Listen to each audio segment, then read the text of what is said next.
Malema o ipileditse ho baahi ba Pampierstad hore ba se wele ditshepiso tse senang thuso tsa mokga o busang. O hlalositse hore e se e le nako ya hore baahi ba fumantshwe mesebetsi le ditshebeletso tsa masepala. Rona re le EFF ha re batle di-company tsa security ko masepaleng. Re batla batho ba hire ke masepala directly without a company. That's all we need. We need to do that. Baahi ba Pampierstad ba re phepelo ya metsi le motlakase ke bothata bo boholo motseng wa bona. Mme e se ebile e le dilemo ba sena ditsela tse lokileng kapa ona matlwana.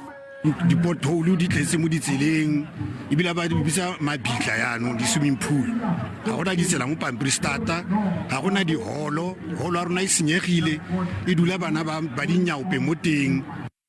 Tse ngata re tlhapa ka ditsela ka metsi ka matlo le ka saralala gona motlakase teng o saralala a gona matla di RDP. Le ha dipalopalo tsa baahi ba Pampierstad ba hlalositse hore ba tla ya ho vouta, boholo ba bona ba dutse ntlheng ya hore diphetho di a hlokahala motseng wa bona. Ke Katleho Morapela ho Lefapha la Ditaba SABC, Pampierstad, Kapa Lebowa.